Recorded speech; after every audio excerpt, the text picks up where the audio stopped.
She had the kind of smile that made people forget how quiet the room had been before she walked in.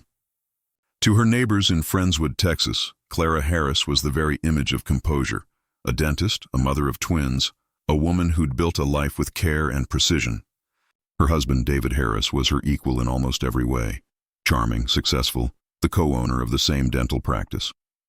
Together, they were the portrait of upper-middle-class calm. That image would not survive the summer of 2002. It began, as it often does, with whispers. Clara had noticed the late nights, the vague explanations, the faint smell of perfume that didn't belong to her. She hired a private investigator, hoping the truth would be kind. It wasn't. The investigator confirmed what she feared. David was having an affair with his receptionist, a young woman named Gail Bridges. Clara's anger, once a simmering ache, hardened into something sharp. On July 24, 2002, Clara arranged to meet her husband at the Nassau Bay Hilton. She told him she wanted to talk, to reconcile, to fix what had been broken. But the meeting wasn't what she expected. As she arrived at the hotel parking lot, she saw David with Gail. The investigator she'd hired followed discreetly, his camera ready. He would capture every moment that followed. Witnesses described the scene as a blur of headlights and screaming.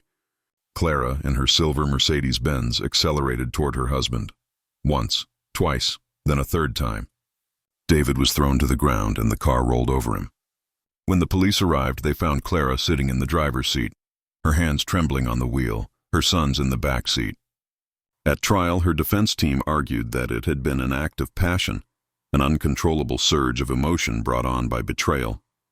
The prosecution saw it differently. They showed the jury the surveillance footage, the sound of tires screeching, the unmistakable intent in each turn of the steering wheel. Clara Harris was found guilty of murder in 2003 and sentenced to 20 years in prison. In prison, Clara kept mostly to herself. Former inmates described her as polite, reserved, still haunted by the images of that night. She served 15 years before being paroled in 2018. When she walked out of prison, she was 58 years old, a woman who had once had everything and had watched it all unravel in a single furious moment. Her sons, who had seen it all from the back seat, grew up without their father and without their mother for most of their lives. One of them would later say that he forgave her, not because it was easy, but because he couldn't live any other way. And so, the story of Clara Harris lingers in the quiet space between love and rage, a reminder that sometimes the heart's need for justice can become its own kind of crime. She was known for her laughter, the kind that made even the dullest dinner parties come alive. In her small town of Bellefontaine, Ohio, Sheila Davalloo seemed to have it all: intelligence, beauty, and a promising career as a researcher at Purdue Pharma. To her colleagues, she was focused and meticulous. To her friends, she was a mystery, a woman who never revealed too much. To her husband, Paul Christos, she was loving, attentive, and devoted. But underneath the ordinary rhythm of her life, something else was quietly growing. It began in 2001 when Sheila developed feelings for a coworker named Nelson Sessler. He was kind, soft-spoken, and already in a relationship with another woman, Annalisa Raimundo. Sheila, unable to let go, began weaving herself deeper into their lives. She would invite Nelson and Annalisa to dinner, pretending to be a supportive friend, while jealousy burned behind every smile. When Nelson's relationship with Annalisa became more serious, Sheila's resentment turned cold and deliberate. On November 8, 2002, police received a frantic 911 call from a woman's apartment in Stamford, Connecticut. The call was short, filled with gasps and muffled screams. When officers arrived, they found 32-year-old Annalisa Raimundo lying in the doorway, brutally beaten and stabbed to death. There were no signs of forced entry. Investigators were initially baffled. Annalisa's boyfriend, Nelson, had a solid alibi. He was at work. The case went cold for nearly a year, until a strange and violent incident in another city reopened the trail. In March 2003, in Pleasantville, New York, police were called to the home of Sheila Davalloo. Her husband, Paul, had been stabbed repeatedly in the chest. Sheila had called 911 herself, claiming it was an accident during a game they often played, one where she blindfolded him and guessed objects by touch. This time, she said, the knife slipped. Paul survived, and while recovering in the hospital, he told detectives about the unusual circumstances. Something about the calmness in Sheila's voice as she described the attack made investigators suspicious. Detectives began looking into her background, and what they found pulled everything together. Cell records showed Sheila near Annalisa's apartment the day of the murder. Hair and DNA evidence matched. When questioned, she denied everything, but the circumstantial web around her was unbreakable. In 2004, Sheila was convicted of attempted murder for stabbing her husband and sentenced to 25 years. In 2012, after years of appeals and investigation, she was finally convicted of the 2002 murder of Annalisa Raimundo and sentenced to 50 years in Connecticut, to be served consecutively. In interviews, prosecutors described her as brilliant but chillingly detached, a woman who could plan, manipulate, and destroy lives with clinical precision. She had spent years crafting a love triangle only she understood, one that ended with 2 lives shattered and 1 locked away forever. Behind bars, Sheila remains analytical, even proud of her intellect. She's earned degrees, written essays, and continues to deny involvement in the murder. Those who've met her say she can still disarm people with charm, but that there's a coldness in her eyes, a void where empathy should live. Annalisa's family never fully recovered. They described her as kind, compassionate, with a love for life that drew people in. Her father once said that the hardest part wasn't the loss itself, it was knowing how deliberate it had been. That someone had wanted her gone not out of rage or accident, but calculation. The story of Sheila Davalloo stands as a chilling portrait of obsession. A woman whose love became control, whose intelligence became weaponry, and whose heart, once human, turned methodical, leaving nothing behind but silence and a locked cell door. On a quiet morning in 2011 in the small town of Elmhurst, Illinois, the neighbors heard nothing unusual from the Vaughn family's silver SUV parked along an isolated frontage road. Inside the vehicle sat a man named Christopher Vaughn, covered in blood but somehow alive. In the back seat, his 3 children, Abigail, Cassandra, and Blake, were motionless. In the front passenger seat, his wife Kimberly slumped against the window, a gun resting near her lap. When the police arrived, Christopher claimed that Kimberly had snapped, that she'd shot their children before turning the gun on herself, and that he'd barely escaped. He said she'd been depressed, overwhelmed, and unpredictable. But as detectives examined the scene, the details refused to make sense. The trajectory of the gunshots, the lack of gunpowder residue on Kimberly's hands, and the placement of the weapon all suggested a different story, one that pointed straight back at the only surviving family member. The tragedy of the Vaughn family would become one of Illinois' most haunting domestic crime cases, but it began, as so many do, with subtle cracks in a perfect-looking marriage. Kimberly had been a devoted mother, balancing homeschooling, field trips, and family outings. Christopher, quiet and methodical, worked in computer security. Friends said the couple seemed fine, but investigators would later uncover a growing distance. Christopher had begun frequenting online chat rooms under false names, posting about wanting to start over and live off the grid. He'd also visited strip clubs, spending thousands of dollars on private dances and long conversations with women who barely knew him. On June 14, 2007, Christopher told Kimberly they were going on a surprise family trip to a water park. Instead, the drive ended on a lonely stretch of I-55. What happened next would take years to piece together. Forensic evidence showed that the gun used belonged to Christopher. Gunshot residue was found on his hands, not Kimberly's. The angle of the shots and the sequence suggested deliberate execution, not a chaotic murder-suicide. Prosecutors argued that Christopher Vaughn had planned the murders to free himself from the responsibilities of family life. He'd been researching survivalist websites and had withdrawn large sums of money in the weeks leading up to the shootings. The jury listened to the evidence in stunned silence as prosecutors described how he shot his wife first, then turned on his sleeping children one by one. In 2012, Christopher Vaughn was found guilty of 4 counts of first-degree murder. But one person wasn't in that courtroom, Kimberly. She'd been painted as both the victim and, in the early moments of the investigation, the alleged perpetrator. Her reputation was shredded before the truth had time to surface.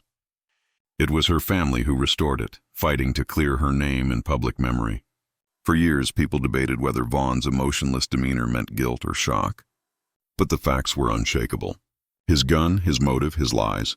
Behind his calm face was a man who wanted freedom more than family, a man who believed he could walk away from the wreckage and start a new life. He's currently serving 4 life sentences at Menard Correctional Center with no possibility of parole. Those who've seen him say he's as cold and distant as he was the day of the murders, rarely speaking to anyone, always calculating, always separate. But the real ghost of that story is Kimberly, a woman whose final moments were spent trying to hold her family together, unaware that the man beside her was about to destroy it. Some crimes feel like eruptions of rage. Others are as still as the morning they happen. This one was the latter. A husband who wanted to erase his world. A wife who paid for his silence. In the suburbs of Knoxville, Tennessee, the coffee shops opened early and everyone seemed to know everyone else's story. But no one really knew Mary Winkler.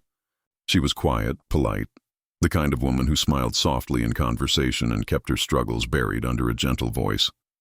To her church community, she was the image of a devoted wife, married to Matthew Winkler, a respected minister who preached every Sunday with calm authority and a bright, unshakable faith. Their marriage, at least from the outside, looked picture perfect. They lived in a small parsonage behind the 4th Street Church of Christ, with 3 young daughters and the sort of predictable rhythm that small towns often idealize. Matthew was seen as a role model, charismatic, devout, and disciplined. Mary stayed home, caring for the children, preparing sermons with him, and ensuring every public appearance reflected well on their faith. But beneath the image of grace and devotion, something darker was growing, something that would, one March morning in 2006, end in a flash of gunfire. That morning began like any other. The parsonage was quiet, the children asleep, but Mary's mind was restless. She later said she didn't remember making the decision, only that it had been coming for a long time. Years of humiliation, strict control, and emotional strain had built up behind her calm exterior, like pressure behind glass. In the bedroom, while Matthew slept, she reached for a 12-gauge shotgun. The shot echoed through the small house. When her daughters woke, Mary told them something had happened to their father, but her tone, by every account, was oddly calm. She gathered the children, loaded them into the family van, and began driving. For nearly 300 miles, she crossed state lines, from Tennessee into Alabama, with her husband's body lying in the parsonage, and a wave of shock spreading through their church community.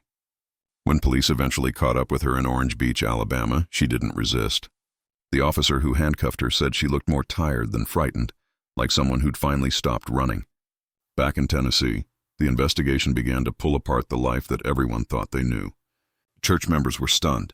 They couldn't reconcile the image of Mary, shy, devoted, motherly, with the act of shooting her husband in cold blood. But the more investigators learned, the more complicated the story became. During her trial, Mary's defense team painted a picture of deep psychological control, years of emotional and physical abuse that she had quietly endured. She claimed that Matthew had berated her, controlled her finances, humiliated her over trivial mistakes, and demanded obedience even in private moments. He allegedly forced her into sexual acts that left her feeling degraded, but she'd never told anyone. The prosecution argued that none of this excused what she'd done, that she had planned the killing. But the jury wasn't so sure. Prosecutors pointed to her calm behavior after the shooting, how she had fled the state with her children, how she'd initially lied to police. But her attorneys countered with testimony from psychologists who described her as traumatized, submissive, and mentally fractured from years of psychological domination. The jury deliberated for 8 hours before delivering a verdict that divided the community. Mary Winkler was found guilty of voluntary manslaughter, not murder. The judge sentenced her to 210 days in jail, plus probation. It was one of the most controversial verdicts in Tennessee's recent legal history. Some saw it as justice for a battered woman finally snapping under years of oppression. Others saw it as a miscarriage, a wife getting away with killing her husband. After her release, Mary regained custody of her daughters. She found part-time work at a dry cleaner's and lived quietly, avoiding the public eye. Reporters tried for years to get interviews, but she rarely spoke. When she finally did, she described her marriage not as a fairy tale, but as a cage. "I still loved him," she said softly in a 2010 interview. "I just wanted him to stop being so mean. I wanted him to listen." Those who knew Matthew Winkler say he wasn't a monster, but perhaps a man who lived with impossible expectations, both of himself and his family. In the pulpit, he preached about patience and understanding. At home, that patience ran out easily. What makes the Winkler case endure isn't the violence itself, but the moral questions it left behind. How far can a person be pushed before breaking? How much suffering stays hidden behind polite smiles and Sunday clothes? Even now, the parsonage where it happened still stands. The church community has moved on, a new family lives there, and children play in the yard without knowing the story of the house. But some locals say that late at night, when the street is quiet and the church bells ring for evening prayer, you can still feel the silence of that morning, the moment when one woman, exhausted and cornered by her own life, did the unthinkable. It wasn't rage. It wasn't hatred. It was something sadder, the moment when fear turns into fatal resolve. Mary Winkler's story is not one of innocence or malice, but of something in between. The gray place where love and suffering coexist, where people pray for help that never seems to come, and where a single gunshot can echo long after the words "I do" have faded. On a spring afternoon in 2015, the peaceful suburbs of Prairie Village, Kansas, were disturbed by a phone call that would unravel one of the most twisted domestic murder cases in recent American history. The caller was a woman, her voice trembling yet strangely composed. Her name was Dana Chandler. She was reporting the murder of her ex-husband, Mike Sisko, and his fiancée, Karen Harkness. But the call wasn't recent.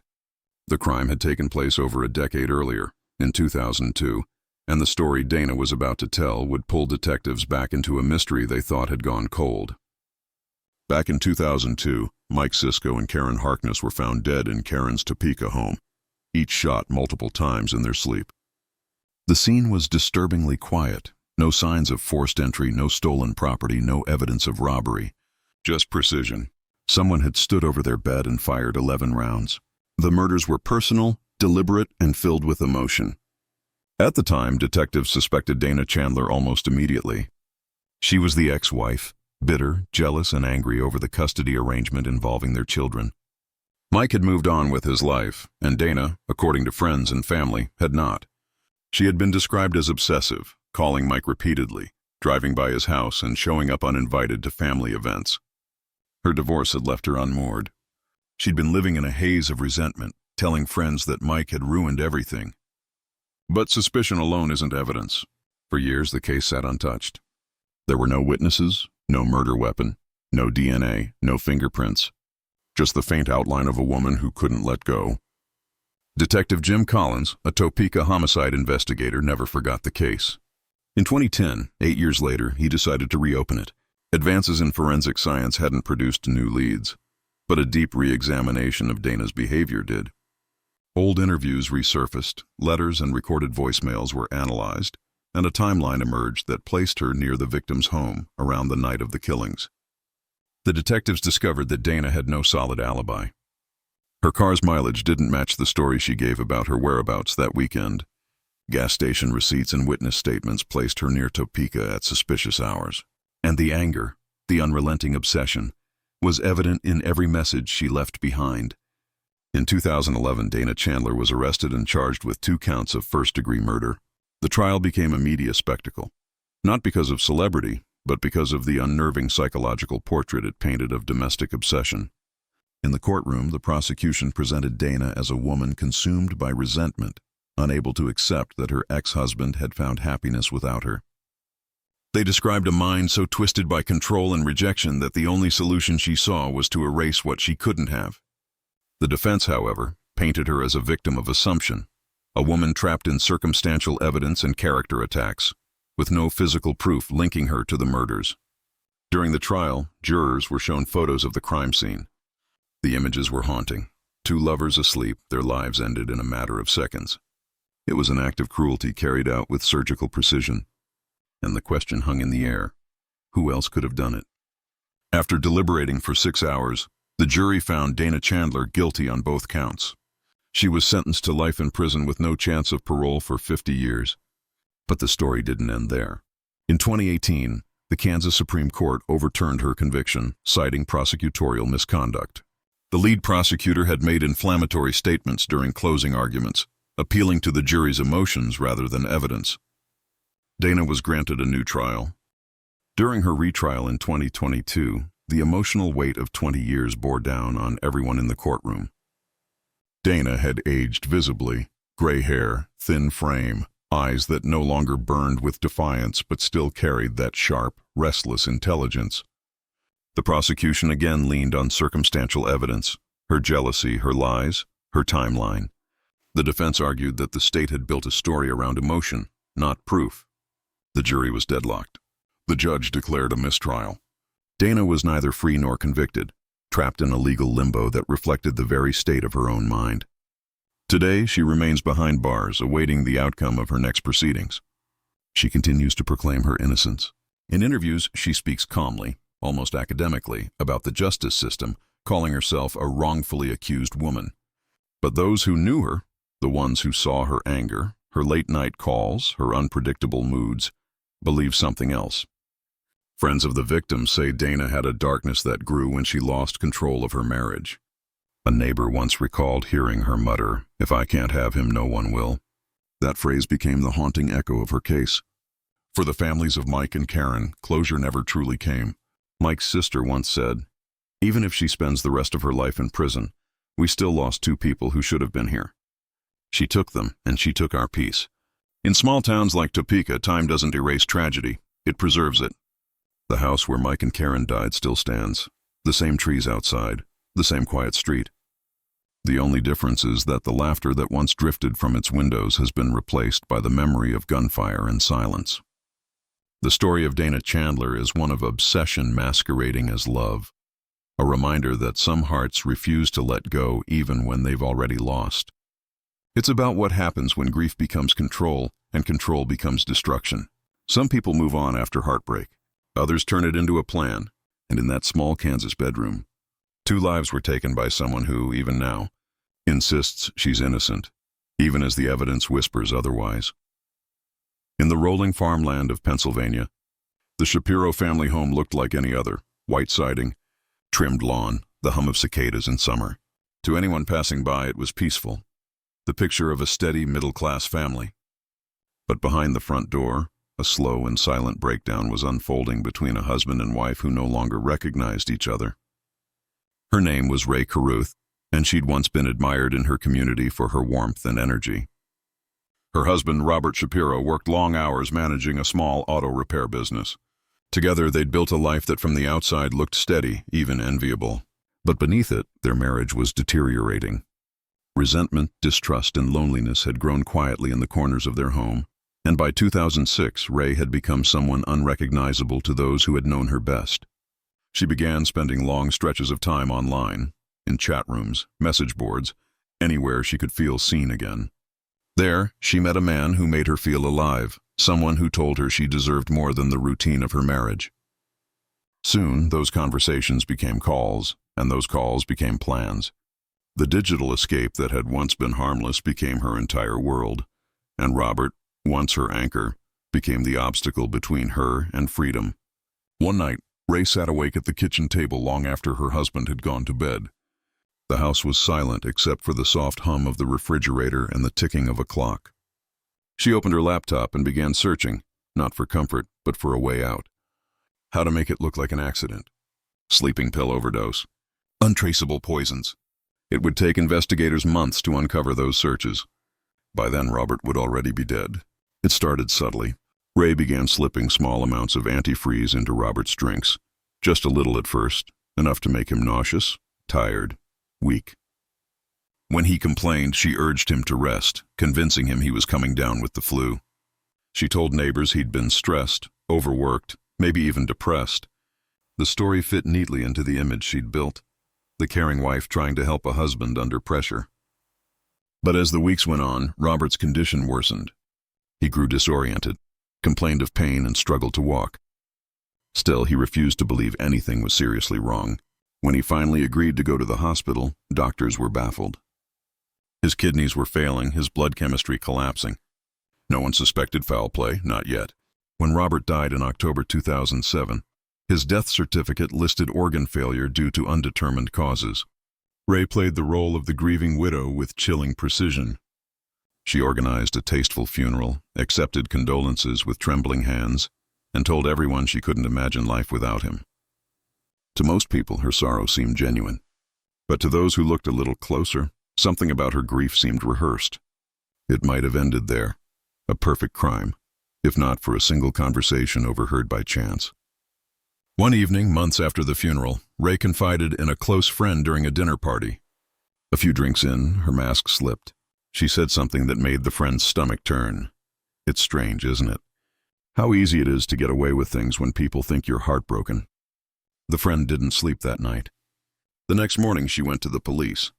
When detectives reopened the case, they began by exhuming Robert's body.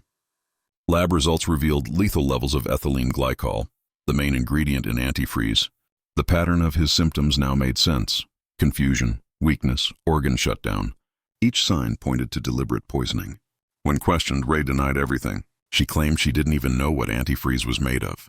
But investigators found receipts for its purchase on her credit card and internet searches that matched the timeline of her husband's illness. The most damning evidence came from her own laptop. Cached pages and deleted history showing an obsession with slow, undetectable poisons. In 2009, Ray was charged with first-degree murder. Her trial drew national attention, with prosecutors describing her as the embodiment of cold calculation, a woman who valued a new romance more than a human life. They presented evidence of her online relationship, her financial troubles, and her desperate need for control. The defense argued that she had been manipulated by the man she met online, that he had encouraged her, planted the idea, and then disappeared when the plan turned deadly. But the jury didn't buy it. The digital trail was too clear. Every step, every search, every purchase. It was all Ray. She was convicted and sentenced to life in prison without parole. When the verdict was read, she showed little emotion. A single tear slid down her cheek, but her face remained still.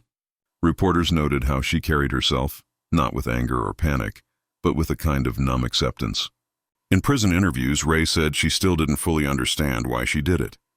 "It was like watching someone else live my life," she told one reporter.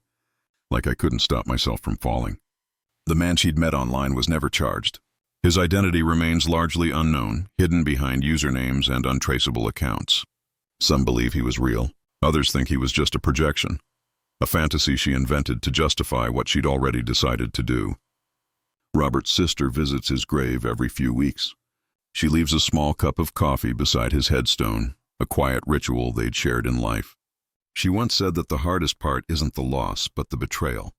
"He trusted her," she said softly. Even when he was dying, he thought she was helping him. He didn't know she was the reason. Ray spends her days in a small cell at Muncie State Correctional Institution. She works in the prison library and rarely speaks about her case.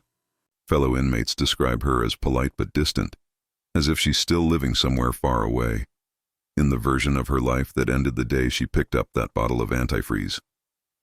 Her story isn't one of rage or impulse.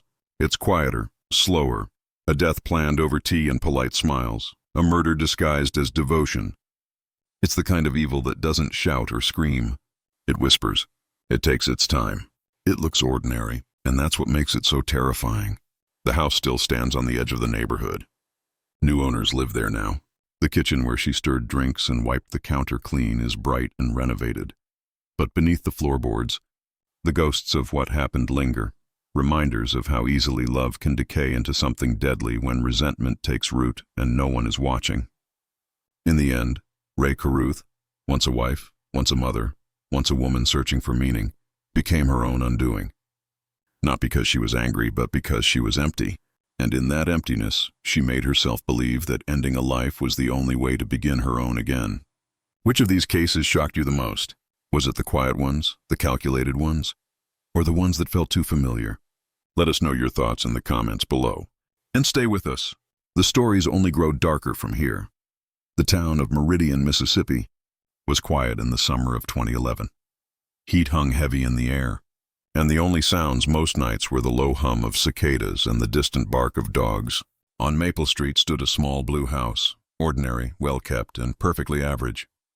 To the neighbors, it was home to the McLellan family, Caroline and Thomas, married for 15 years, with 2 kids who played in the front yard and bikes leaned against the porch. They looked, from every angle, like a family that had managed to survive life's storms together. But inside, something was unraveling. Caroline McLellan had always been quiet, polite, gracious, the kind of woman who never raised her voice. She ran the household while Thomas worked long shifts as a contractor. But over the years, Thomas had become a different man. He was impatient, volatile, and cruel in small, cutting ways. He controlled her money, her friends, even the time she could call her parents. What began as emotional manipulation deepened into isolation. By the time Caroline realized she was trapped, she had nowhere left to turn. At first, she tried to endure it, convincing herself that every outburst was temporary, that he'd change. But by 2010, Thomas had grown more violent. The shouting matches that began behind closed doors started to spill into public. One night, after a dinner with friends, a neighbor heard glass shattering and a woman sobbing through the walls. Police were called, but no charges were filed. Thomas convinced them it was a marital disagreement. Caroline stood beside him, her hands trembling, and said the same. A few months later, she stopped answering calls from friends entirely. It was around that time that she met Marla, a woman who worked at a local shelter. Caroline had come in one afternoon, not to seek help, but to donate clothing. Marla noticed the bruises, faint, half-healed, and the way Caroline winced when she moved her arm. She asked if she was okay. Caroline smiled and said she'd fallen. But she came back the next week. In the week after, slowly she began to talk. About the shouting, about the fear, about how she sometimes thought of running, but had nowhere to go. In her mind, there were only two ways to end the nightmare: leave or make it stop. By spring, her fear had twisted into desperation. She began writing in a hidden notebook, thoughts, plans, possible escape routes. But somewhere in those pages, her tone shifted. The entries became darker. One, dated April 12th, read simply, "If he dies, I live." A few weeks later, Caroline bought rat poison. She told the clerk she had a problem with raccoons. It wasn't uncommon around Meridian. Most people thought nothing of it. But when investigators later reviewed security footage, they'd see her face, calm, almost serene, as she paid in cash and walked out. In June 2011, Thomas fell violently ill. He vomited, shook with fever, and struggled to breathe. Caroline rushed him to the hospital, crying and clutching his hand. Doctors suspected food poisoning. They treated him, and after 2 days he recovered. But the sickness returned within weeks. Each time the symptoms worsened. By August he was bedridden. Caroline called relatives and spoke of how hard it was watching him suffer, how helpless she felt. No one suspected her. They sent prayers, food, and sympathy. On the night of September 9th, Thomas McLellan took his last breath in his sleep. The autopsy initially listed the cause as acute respiratory failure. No foul play was suspected. The town grieved with Caroline, the loyal wife who had cared for her husband until the end. But secrets have a way of leaking through cracks. 2 months later, Caroline's close friend Marla received an email from her. It wasn't long, just a few sentences, but it chilled her to her core. "I did what I had to do," Caroline wrote. "I don't regret saving myself." Marla didn't respond. She called the police. When investigators reopened the case, they searched Caroline's home. In the back of a kitchen cabinet, behind cleaning supplies, they found the remaining box of poison, the same brand she'd purchased months earlier. Traces of it matched the chemical compounds in Thomas's system. They also found her notebook, the same one filled with diary entries, including the line, "If he dies, I live." During questioning, Caroline broke almost immediately. She didn't cry, didn't yell. She simply spoke. "He wasn't going to let me leave," she said. "He told me if I ever tried, he'd kill me first. So I made sure he couldn't." Her confession divided the town. Some saw her as a murderer. Others saw a victim who'd reached her breaking point. Her trial in 2013 became a national spectacle, a haunting question of morality. Was Caroline McLellan a cold-blooded killer or a woman driven to survival? The prosecution painted her as manipulative, calculating, someone who could have left but chose to kill instead. They showed the poison receipt, the diary entries, and the chilling email to Marla. The defense, on the other hand, detailed years of abuse. They brought witnesses who'd heard Thomas shouting, doctors who'd treated her for bruises, and neighbors who'd seen her flinch when he raised his hand. In the end, the jury couldn't ignore the evidence of abuse, but they also couldn't ignore the deliberate act of murder. Caroline was convicted of voluntary manslaughter and sentenced to 20 years in prison with the possibility of parole after 12. When she spoke at sentencing, she didn't ask for forgiveness. She said only one thing: "I didn't want him to die. I just wanted to live." After the trial, letters poured in, from women who said they understood, from others who'd lived in similar fear. One read, "You did what I couldn't. I just wish it hadn't come to that." Caroline serves her sentence at the Central Mississippi Correctional Facility. She works in the prison kitchen and spends most of her time reading. Guards describe her as quiet, compliant, polite. Some say she still carries a notebook, though now it's filled with poems instead of plans. The McLellan house still stands on Maple Street, its porch swing creaking in the wind. New tenants live there now, a young couple who know little about its history. Sometimes neighbors see a woman, thin and gray-haired, walking past the old place during visiting weekends. She never stops, never looks long, just walks by slowly, as if tracing the outline of a life that once was hers. The case remains one of those that people still debate in true crime circles, not because of its mystery, but because of its moral weight. It forces the question, how far can someone be pushed before the line between victim and criminal blurs? Caroline McLellan's story is not about greed or jealousy. It's about fear. Fear that grew so constant, so heavy, that it became her only companion. In her mind, the choice was never between life and death, but between dying slowly or ending the nightmare. And when the day finally came, she didn't run. She didn't scream. She simply stirred a cup of tea, poured it with steady hands, and decided that freedom, even one earned in prison, was better than living another day afraid. In the heart of suburban Arizona, on a cul-de-sac lined with trimmed lawns and sun-faded mailboxes, stood a tan two-story home that looked like any other. Behind its glass front door, Linda Carlson baked bread on Sundays, sent Christmas cards every year, and hosted backyard barbecues where neighbors laughed beneath the orange sky. To anyone who met her, Linda was the definition of a good wife, attentive, soft-spoken, and devoted to her husband, Dr. Mark Carlson, a respected dentist in their town of Chandler. But good appearances are a fragile thing. By 2013, the Carlsons had been married for 20 years. They had 2 college-aged kids, a comfortable life, and a reputation as a successful couple. Yet beneath the surface, their marriage had been eroding for years. Mark was controlling, not in loud, violent ways, but in quiet ones. Every decision flowed through him, finances, schedules, even Linda's friendships. She wasn't beaten or screamed at. She was erased one decision at a time. Friends noticed small changes.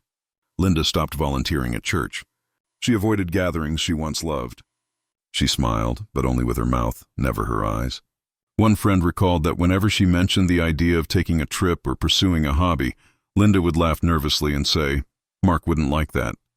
When their youngest left for college, the house fell silent, and the silence became unbearable. Mark had started staying out late, claiming business dinners. Linda found receipts for hotel rooms and perfume she didn't own. She confronted him once, but he brushed her off with the kind of cold arrogance that comes from years of control. "Don't start imagining things," he said. "You should be grateful for what you have."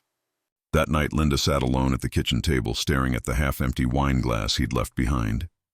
For the first time in 20 years, she realized she didn't fear losing him. She feared continuing to live with him. What happened next would turn her from a forgotten housewife into the focus of one of Arizona's most chilling domestic crime cases. In the spring of 2014, Linda started researching sleeping pills online. She searched phrases like lethal dose of Ambien, poisoning without pain, and how to make someone sleep forever.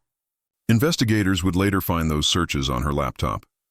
But at the time, she looked like any other woman going through a quiet depression, lonely, ignored, invisible. By June, Mark had started openly seeing another woman, a hygienist from his office named Rachel. Everyone in town whispered about it, but Linda remained silent.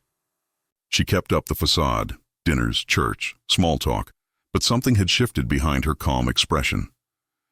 On the night of July 18th, the Carlsons hosted a dinner party. Friends described Linda as unusually composed, even cheerful. She served Mark his favorite wine and homemade lasagna. No one noticed the faint bitterness in his glass. After the guests left, the couple sat together in the living room, the glow of the TV flickering across the walls. Mark started coughing, deep, heavy, uncontrollable. Within minutes, he was on the floor. Linda called 911, her voice trembling but steady. "My husband isn't breathing. Please hurry." By the time paramedics arrived, it was too late. Mark Carlson was pronounced dead at the scene. The initial assumption was natural causes. perhaps a heart attack. But when the autopsy report came back, toxicology results revealed an unusually high concentration of zolpidem, the main ingredient in Ambien, mixed with traces of antifreeze. The cause of death, acute poisoning. Investigators quickly turned to Linda. She denied any involvement, insisting she'd only poured him wine that night. But when detectives found a receipt from a hardware store, a bottle of antifreeze purchased 2 weeks earlier, along with her browser history, the puzzle pieces began to fit. Then came the final clue, a series of handwritten notes found in a drawer beside her bed. Short entries, written in looping cursive, dated over several months. He doesn't love me anymore. He deserves to feel what I feel. I can't keep living this way. During interrogation, Linda's composure cracked for the first time. She wept and spoke in bursts, fragments of confession mixed with bitterness. He made me nothing, she said. Every day he reminded me I was lucky he hadn't left me. He told me I'd be nothing without him, and maybe he was right, but I wanted him to stop saying it. Prosecutors argued that Linda planned the murder meticulously, waiting for the perfect night to carry it out. They called it a revenge killing wrapped in domestic familiarity. But the defense painted a different picture. A woman emotionally destroyed, trapped in psychological bondage for decades. A woman who didn't act out of rage, but from years of humiliation and loneliness. Her trial drew national attention. News anchors debated whether she was a manipulative murderer or another victim of coercive control. The invisible abuse that leaves no bruises but destroys everything inside. In court, she listened silently as Mark's colleagues testified about his charm, his success, his generosity. Then came her turn. Her voice was soft, barely audible. He was a good man, she said, but he made me hate myself. And one day I realized I'd rather die than keep feeling that way. I just chose the wrong death. The jury deliberated for 3 days. Linda Carlson was found guilty of second-degree murder and sentenced to 25 years in prison. She didn't react to the verdict. She just looked down, her face blank, as if the sentence only confirmed what she already knew, that she'd been living a kind of prison long before the bars. After her conviction, reporters interviewed her daughter, Megan. She was 21, trembling on camera, her voice cracking. I still love my mom, she said, but I can't understand it. She always told me love means forgiveness. I don't know how to forgive this. In prison, Linda adapted quickly to the routines. Early wake-ups, assigned chores, long stretches of silence. She became known among inmates as the listener. Women sought her out for comfort, advice, empathy. She spoke softly, often about guilt, but rarely about Mark. One guard later recalled seeing her during a thunderstorm, standing by the window, murmuring to herself, I just wanted to be seen. The Carlson home was sold 2 years later. The new owners remodeled it completely. New floors, fresh paint, modern furniture. But in the backyard, the lemon tree Linda planted still grows. Neighbors say it blooms every spring, the same season she used to hang lights and host dinners. Every once in a while, someone new moves into the neighborhood, unaware of what happened in that tan house. And every so often, an old neighbor will tell the story quietly, the kind that ends in a long silence. Because there's something especially haunting about crimes that don't come from hatred, but from absence. From the slow suffocation of a person's identity inside a home that looks perfect from the outside. Linda Carlson's story isn't about madness or greed. It's about emptiness, the kind that expands year after year until it finally consumes everything, even love. Behind every headline about a killer wife is a quieter truth, a lifetime of small disappearances, of voices fading behind smiles, of women whose pain went unseen until it broke into something irreversible. And when Linda lifted that wine glass and handed it to her husband, she wasn't just serving a drink. She was offering her last act of defiance in a life where every other choice had already been made for her.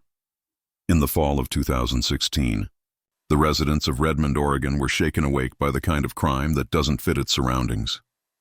It wasn't a big city, not the kind of place where headlines scream of murder. Redmond was quiet. Coffee shops, mountain views, the smell of pine in the air. But one night, inside a neat white house with a red mailbox on Hemlock Drive, Amanda Reese, a mother of 3 and former Sunday school teacher, picked up a gun and changed everything. Amanda and David Reese had been high school sweethearts, the golden couple of their small town. He became a paramedic. She stayed home to raise their kids. To friends and family, they were perfect. Churchgoers, devoted parents, active in the community. But in private, Amanda's world had begun to fracture long before the trigger was ever pulled. By her own account, David's temper had grown sharper over the years. The arguments began small, about bills, the kids, her cooking, but grew into something darker. He wasn't violent, not physically, but his words became knives. He belittled her in front of their children, mocked her dreams, accused her of being lazy for not contributing financially. Over time, she began to shrink, both in presence and spirit. In 2015, she discovered messages on his phone, flirtations with a younger woman from his ambulance unit. When she confronted him, he brushed it off as innocent fun. But something changed after that night. Amanda stopped smiling in photos. She started keeping notes of their arguments, her handwriting tight and trembling. He said, "I'm useless again." He said no one would believe me. 1 year later, on the night of November 12, 2016, Amanda called 911. Her voice was calm but trembling. "There's been an accident. My husband's been shot." When police arrived, David lay dead in the living room, a single gunshot wound to the chest. The gun, his registered firearm, sat on the coffee table. Amanda was covered in tears and shock. "It went off," she kept saying. "It just went off." At first, it looked like a tragic domestic accident. But as detectives began their work, inconsistencies surfaced. The gun had been fired at close range. The bullet's trajectory didn't match her story. And the 911 call, replayed later, revealed a strange calm between the words, almost practiced. When detectives asked her to recount the moments before the shooting, Amanda said they'd been arguing about money again. "He called me worthless," she said softly. "He told me I was nothing."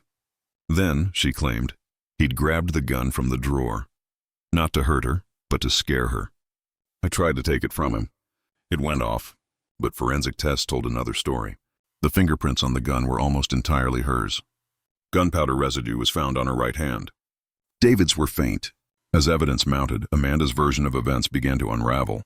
Neighbors told police they'd heard shouting, a woman's voice yelling, "I can't take this anymore," followed by silence.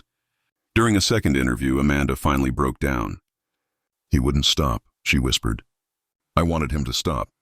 Prosecutors charged her with second-degree murder, though her defense claimed it was manslaughter, an act born of fear, not malice.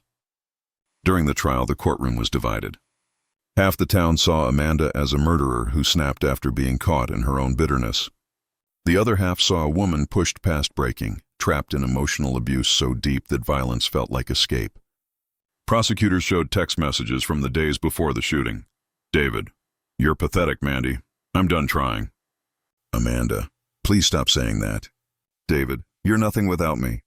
They painted her as cold, calculating, a woman who'd lost control of her own jealousy. The defense countered with testimony from a psychologist who described her as a victim of coercive control, a form of abuse that strips away autonomy until a person becomes psychologically imprisoned. In one of the trial's most haunting moments, the prosecution played the 911 recording in full. After Amanda's trembling voice reports the shooting, there's a long pause, about 15 seconds of silence before the dispatcher speaks again.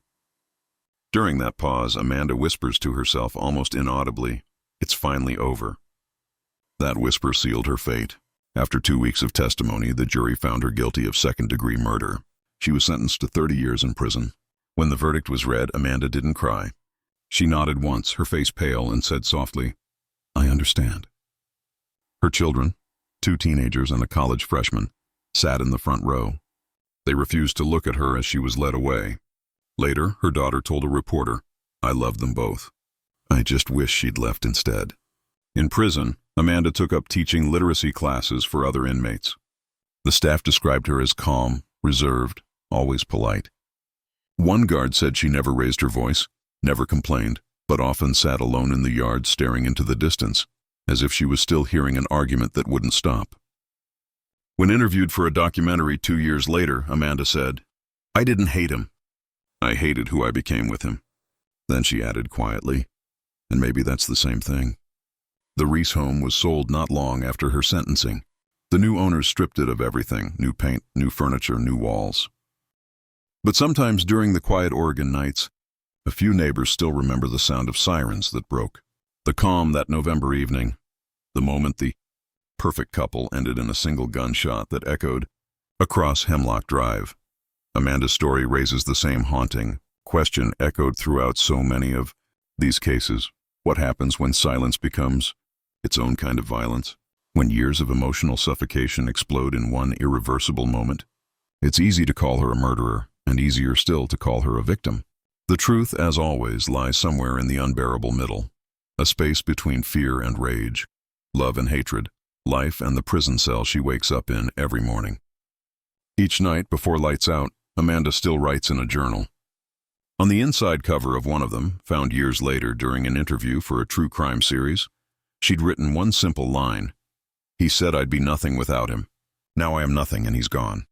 That's how most tragedies like this end, not with monsters, but with two broken people who mistook control for love until there was nothing left to save. In 2018, in a quiet corner of Portsmouth, Virginia, a call came into 911 at 2:17 a.m. The woman's voice was trembling, almost inaudible through tears. "My husband. He's not breathing. Please, please hurry." When paramedics arrived at the modest brick home on Waverly Street, they found Michael Holden, age 41, lifeless in his bed. His wife, Elaine, sat on the floor beside him, her robe soaked in sweat and tears. At first glance, it looked like a sudden medical emergency, a heart attack maybe. There were no signs of struggle, no forced entry, no obvious clues that something terrible had happened. But when the coroner reviewed the case later that morning, he noticed something: the faint scent of almonds on the body. To most people, that would mean nothing. But to anyone familiar with forensics, it was the scent of cyanide. The investigation began before sunrise. Elaine Holden was a nurse's aide at a local hospice, known for her patience and soft-spoken nature. She and Michael had been married for nearly 17 years. To their neighbors, they seemed steady, maybe not passionate, but dependable. They paid their bills, kept up the lawn, and smiled when people passed.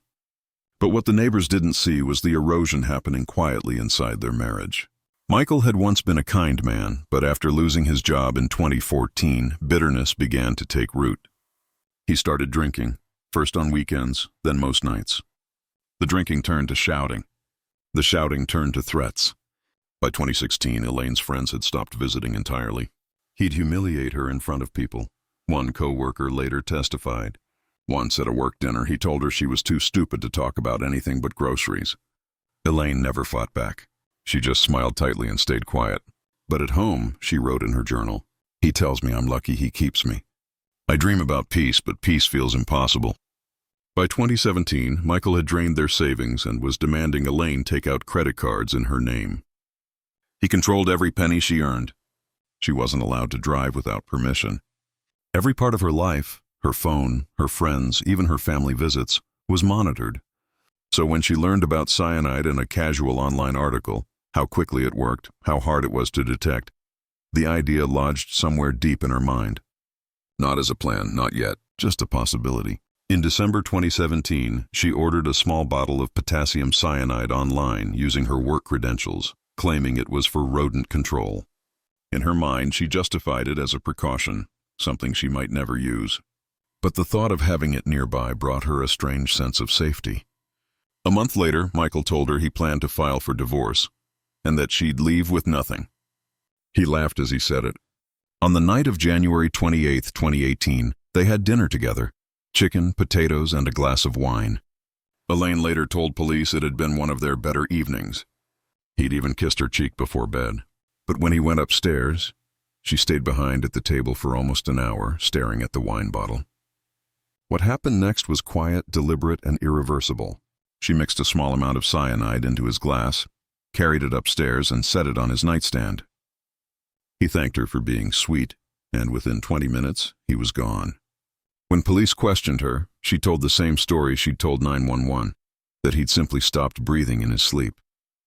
But toxicology reports revealed the truth within days. The cyanide concentration in his blood was unmistakable. Detectives found the bottle hidden inside a hollow shampoo container in the bathroom. When they confronted her, she didn't deny it. She simply whispered, "I didn't think anyone would miss him." Her confession was flat, almost emotionless. the tone of someone who'd rehearsed the moment 1,000 times in her head. During her trial, the courtroom filled with reporters fascinated by the paradox. A gentle hospice worker who'd taken a life so calmly. The prosecution painted her as methodical and heartless. She didn't snap, the district attorney said. She planned this. She wanted control, and when she couldn't have it, she took his. But the defense told another story. They described years of psychological torment, isolation, and control. They read from her journals aloud. He said if I left, I'd be dead. I believed him. The jury sat in silence as they heard the words. One witness, a former co-worker, testified that Elaine once came to work with bruises she tried to hide under makeup. She told me she fell, the woman said, but her hands were shaking the whole time. Still, the act of poisoning, slow, planned, deliberate, left little room for mercy. In the end, Elaine was convicted of second-degree murder and sentenced to 32 years in prison. When asked if she had anything to say before sentencing, she looked up at the judge, her voice thin but steady. I know I took a life, she said. I just wish someone had helped me before I became someone capable of doing it. Her children, now adults, never visited her after that day. Her daughter wrote in a statement, she wanted peace. She gave herself prison instead. At the Women's Correctional Center in Goochland, Elaine lives quietly. She works in the infirmary, the same kind of environment she once thrived in outside. Guards describe her as calm, obedient, polite. She never talks about her crime. But sometimes she hums to herself while she works. Low, tuneless melodies that sound almost like lullabies.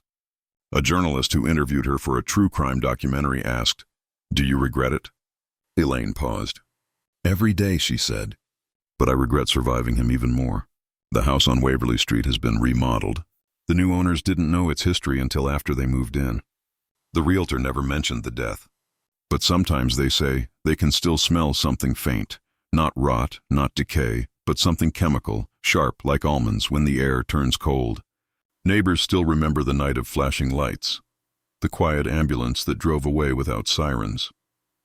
And they remember Elaine's face, pale, trembling, but almost peaceful, as if she'd finally finished something she'd been trying to end for years.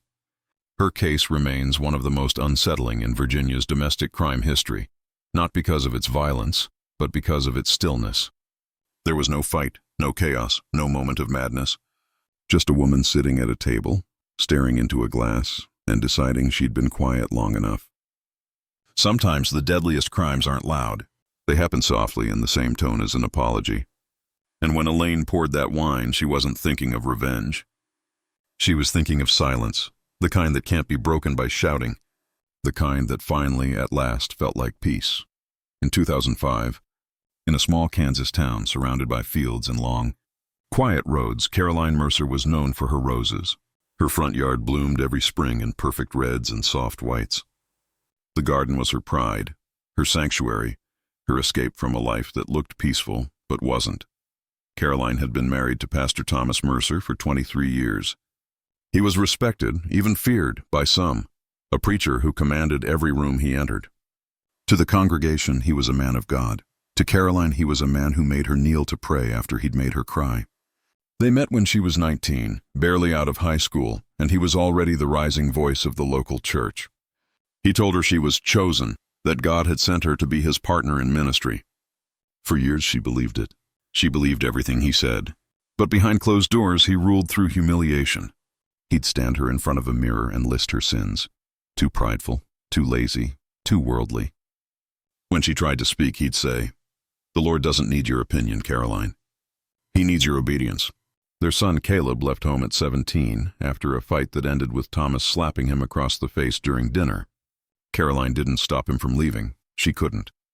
She just watched from the porch as her boy disappeared down the gravel road, duffel bag slung over his shoulder. After that, the house got quieter. Thomas became more controlling, more erratic.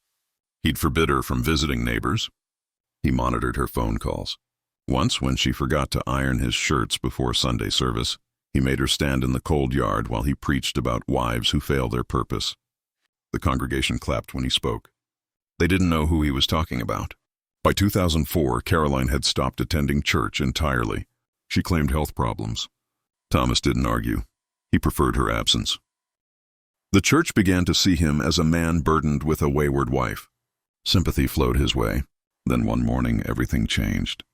A fire started in the Mercer home just after midnight on January 14th, 2005. When firefighters arrived, they found the living room engulfed in flames. The roof had already begun to collapse. Neighbors had called 911 after hearing what they thought was an explosion. Inside, they found Pastor Mercer unconscious near the doorway. His wife was outside, barefoot, covered in soot, screaming his name. He survived, barely. Second-degree burns covered his arms and back. The fire marshal later confirmed the blaze had started in the basement, near the old furnace. But something didn't make sense. The fire spread too quickly, and the accelerant traces didn't match anything used for heating.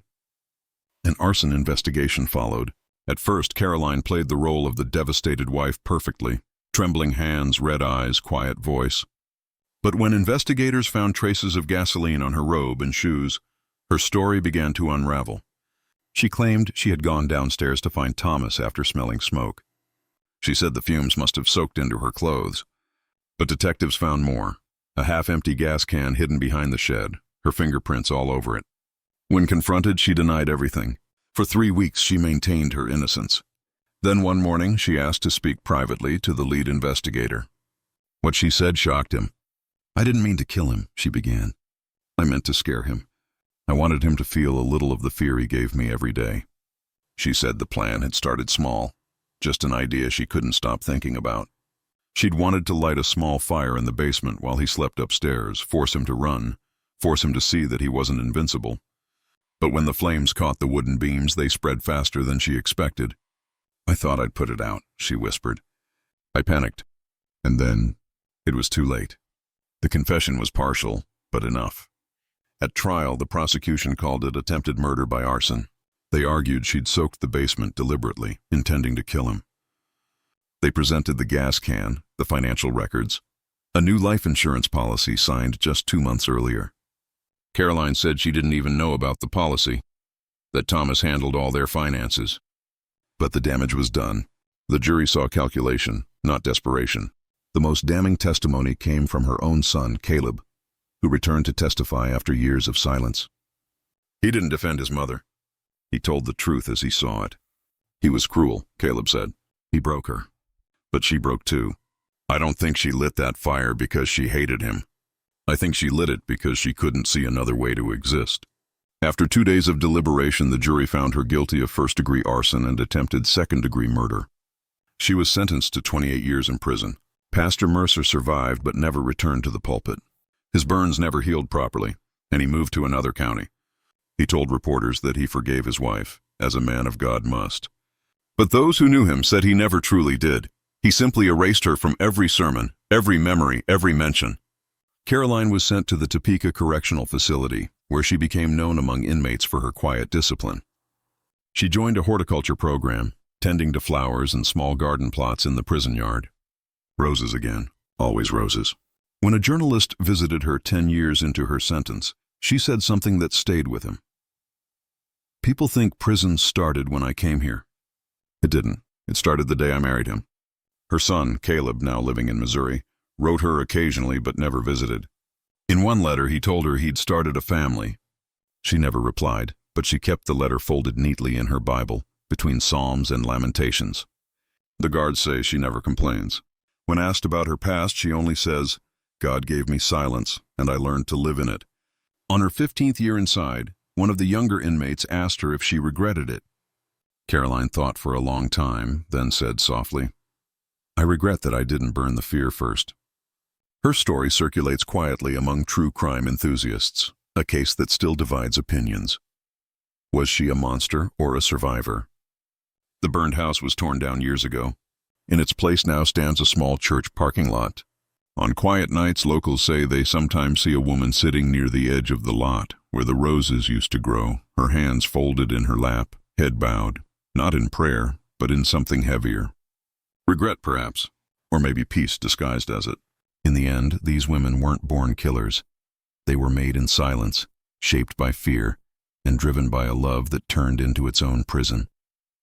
These were the wives who went from marriage to prison, women whose vows became verdicts, and whose love stories ended behind bars. For more real-life cases where truth is stranger than fiction, subscribe now and join us in the next deep dive into the shadows of real crime.